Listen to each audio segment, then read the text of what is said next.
Hi everybody, John here. So this is going to be the continuation of me showing records that I acquired in the second half of last year. I haven't had a chance to show some of the prog albums that I've got in the past 6 months, and so that's what I'm going to do now. I'll start off by saying that I'm playing currently, while I talk, this album. The exciting world of transatlantic, a stereo introduction to the transatlantic label. It's basically like a comp of tracks made up by people that are on that label. This current track that I'm listening to now is by Pentangle, not strictly prog, although Pentangle are kind of considered a bit of a prog band. And there are one or two sort of things that lean in that direction. I'll do a bit of a needle drop of this later on.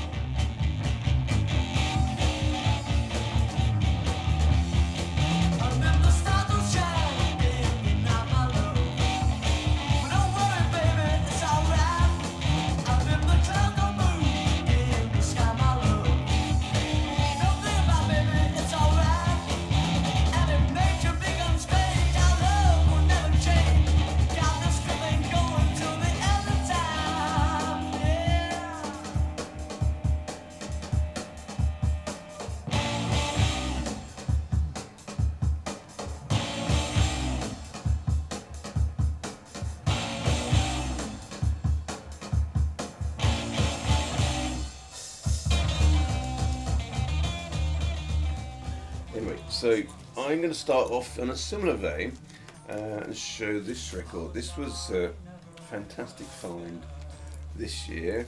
I paid exactly £1 for this in YMCA charity shop in Barry. I was rifling through a batch of records that had arrived, and this one popped up, and I didn't know what it was, but instantly I could tell this is something that could actually be quite interesting. So I brought it home, and I'm going to try and convey to you what it is I've actually learnt about it now. So it's by a guy. Okay, sorry about this little insert here. I sat here editing my film before I publish it on YouTube, and I realised I got a lot of my facts wrong about Alan Stivell and the Breton people. So rather than kind of, excuse myself and sort of write comments and things like that, I just thought I'd do it again. Basically, Alan Stivell is a Breton. So a Breton is someone that is someone from Brittany in France, and the Bretons are one of the 6 Celtic nations, which includes Scotland, Ireland, the Isle of Man, Wales, Cornwall in southern England, and this part of France called Brittany. I'll put a little map here for you to see.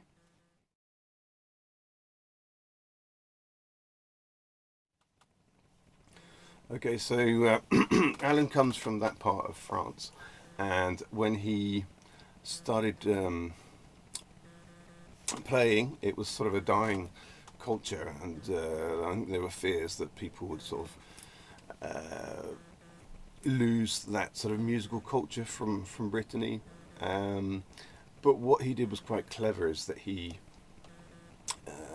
started playing Celtic harp and pipes and other instruments, and he sort of melded it into sort of folk rock, I suppose you could say, and through that he sort of revived the whole sort of musical cultural movement, and brought it out over to the Anglo-Saxon world, and so that's what he did. Okay, back to the film. Yeah, it's kind of an interesting mix of Gaelic folk music, put in some parts of this record, put into sort of like a rock framework, Some of it works better than others. Some of it is pretty much pure folk. But I'm going to do a needle drop of this, give you a flavour of the sort of thing that you can hear on this record. It's well worth checking out.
Now onto some more sort of traditional prog, I suppose you might say.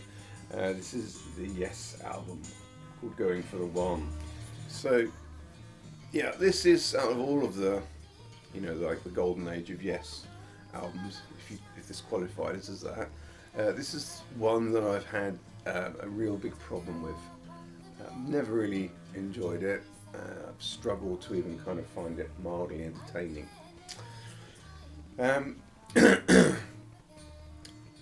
I used to have a sort of a simple reissue version of it, and then I bought it on CD about a decade ago, with the idea that, well, perhaps if I listen to it on CD, maybe I'll penetrate it and go find more something to sort of enjoy about it. It just didn't happen. What is it that I dislike about this? Well, I think first of all, it's the first track that bothers me a lot. What is it called? I think it's just called Going for the One. It's sort of like this sort of southern rock kind of pastiche type track, and I don't like it because it's just not Yes. Yes don't do that. So that puts me off. And then there's a track on here, I can't remember which one it is, I think a couple maybe actually, where Rick Wakeman plays on a church organ. I've read interviews and sort of reviews about that aspect of this album, and people really rave about it, like, oh, they love that church organ sound and sort of thing. I just feel that it's completely out of place. I get Rick Wakeman, serious musician.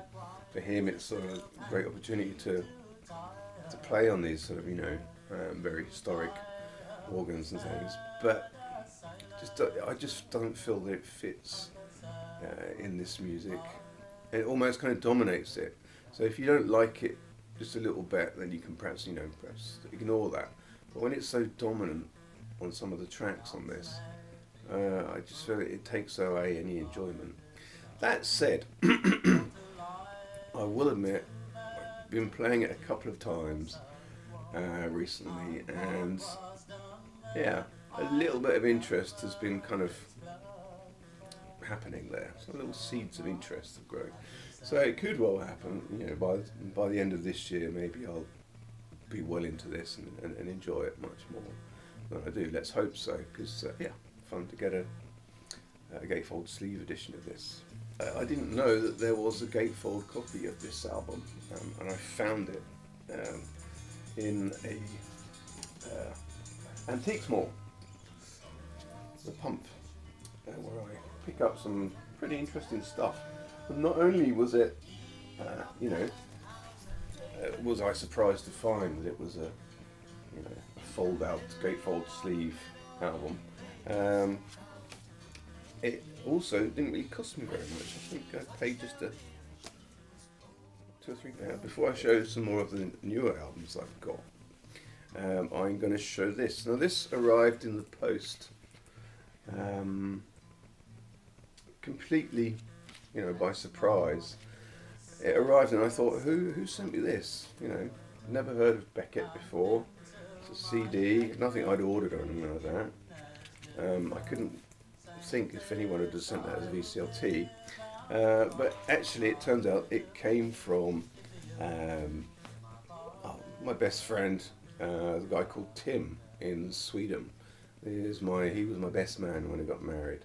Spoken about him before. So Tim is my friend, big fan of rock. He and I have been down the front of many concerts, getting along to heavy metal music and things. I think we both started getting heart palpitations at around about the same age. Decided that, hey, if we're going to come to these heavy metal concerts, we better perhaps step back from the front line, so that we managed to live through them. But anyway, Tim sent me this, and apparently this is kind of big news in the world of Iron Maiden. It turns out that Beckett were a band that had earlier connections to people that were associated with Iron Maiden before sort of Iron Maiden really kind of took off. I understand that they recorded in a recording studio where Iron Maiden were sort of recording their earlier stuff, and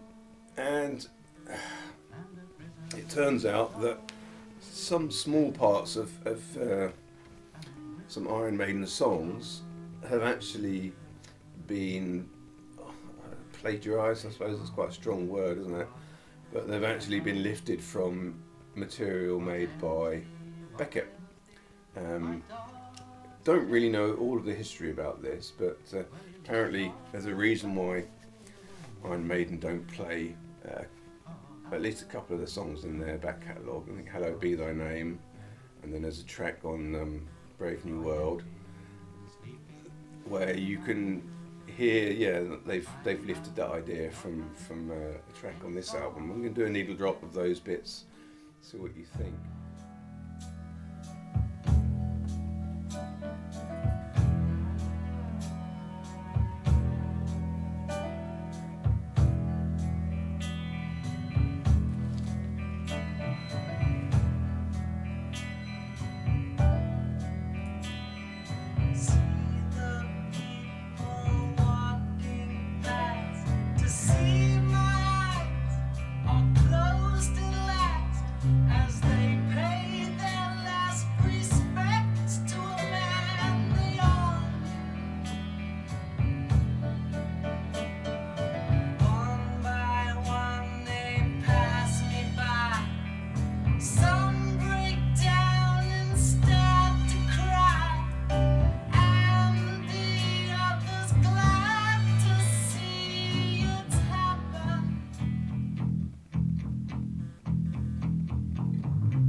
Much, Tim. Great to have really good stuff to listen to. So this is an album from last year, released last year, called Gannas Fear 347. They are a sort of progressive rock supergroup, I suppose, of sorts. There are four people in the band, and they come from different bands. You've got this guy who was a drummer in Anglagård, which is one of my favourite bands in Sweden. You've got a guy, I think this guy, can't remember his name, but he's the vocalist. He sings in a band called Henry Fool. Apparently, I don't know that band. So they're an English band. And then there's a guy from White Willow, who are a Norwegian band. And this guy here is from another Norwegian band with a name that I can't pronounce. It's kind of like a German name, I think. And they sort of do krautrock type stuff.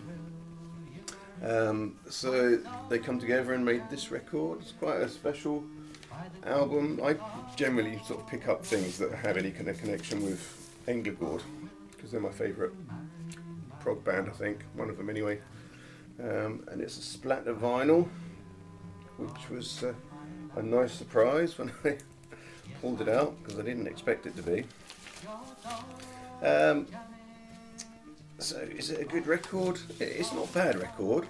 I will go so far as to say that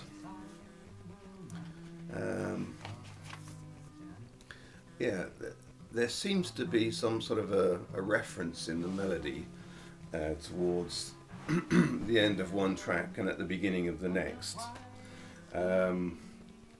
Some sort of a reference to a Simple Minds track.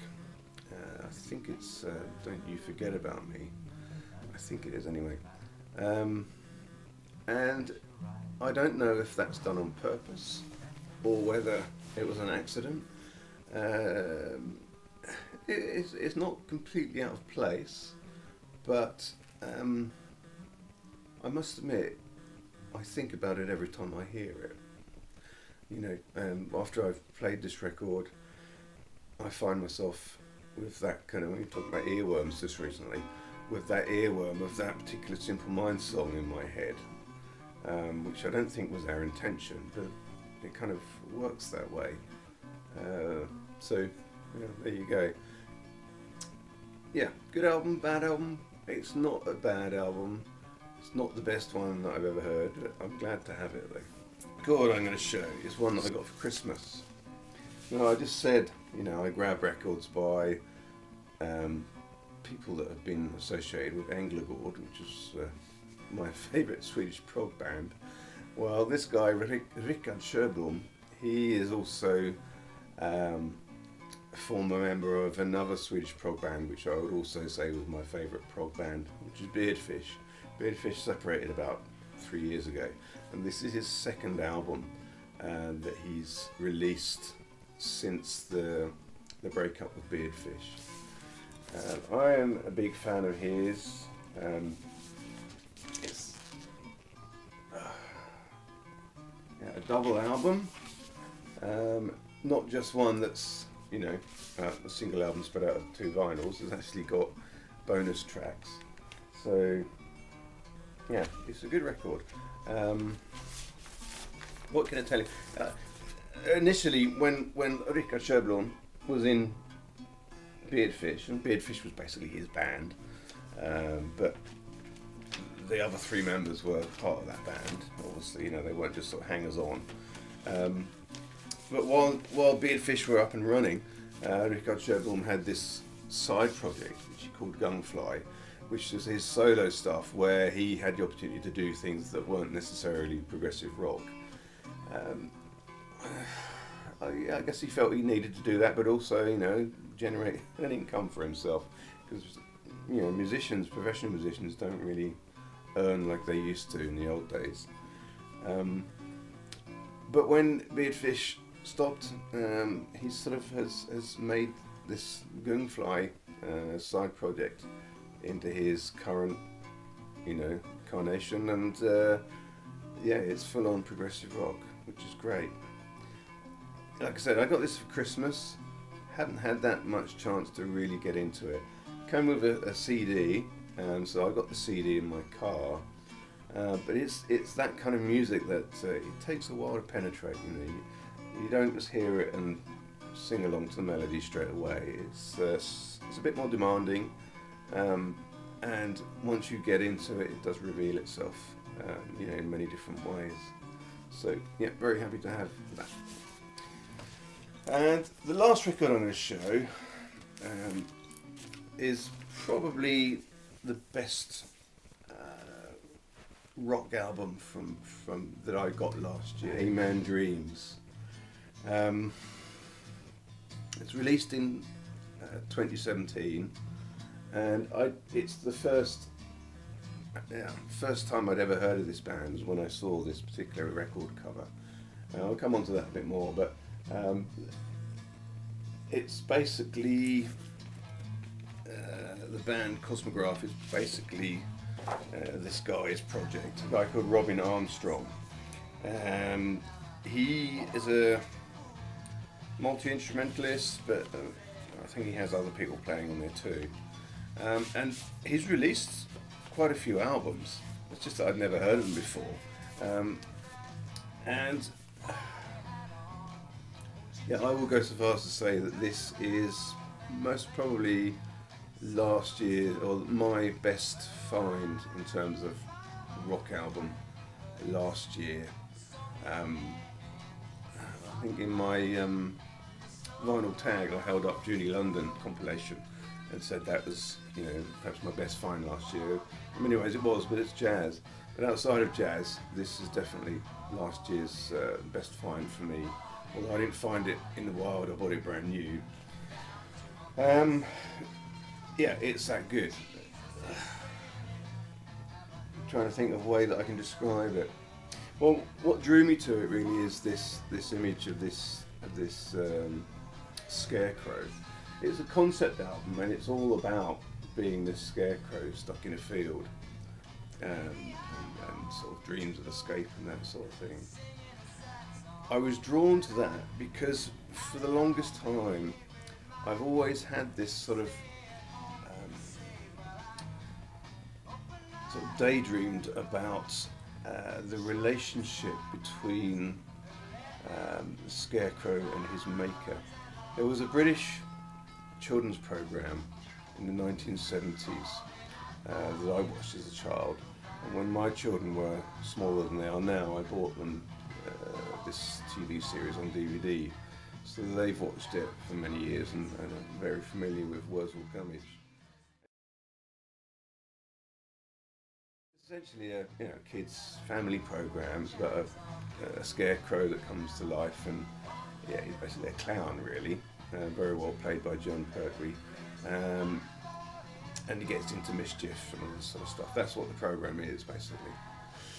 But I've always felt as a kid, but also as a grown-up watching this with my children, that there was a relationship between the Crow Man and him that was quite special. It was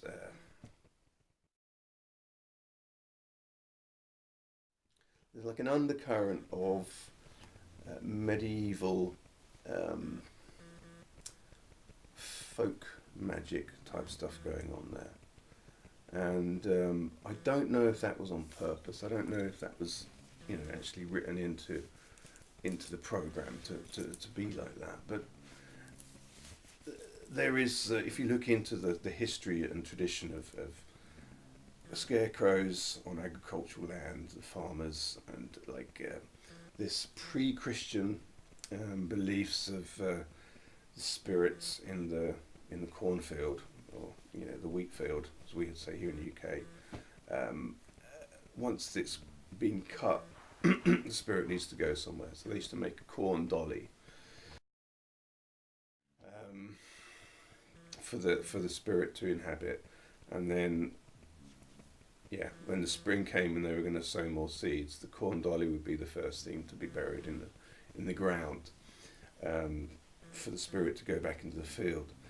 So I mean, there's things like that. Then you've got this sort of long tradition of what they call cunning folk, cunning men or cunning women. They generally cunning folk, and they were people that were sort of healers,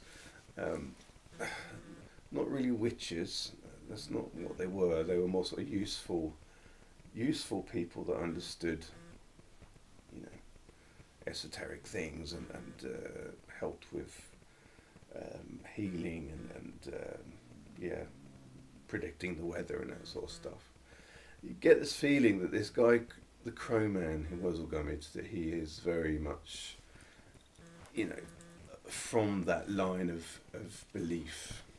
And there are sorts of secrets in his behaviour. And there's an awful lot of kind of creepy, spooky stuff that goes on in that Wurzel Gummidge. Different, you know, like the way he takes his head off, and there's all sorts of other effigies that come to life when nobody seems to be watching, and yeah, it's basically it's my interest in that sort of drew me to this, and I'm so glad it did, because it's such a brilliant record. It's really, really good. I can't really say enough about how much I like this. It's how would I describe it? It's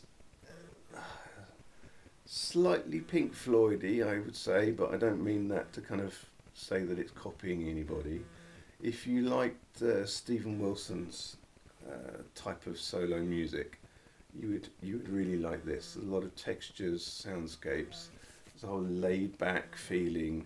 The music really well sort of captures this secret, magical existence of life within the effigy, which is the scarecrow.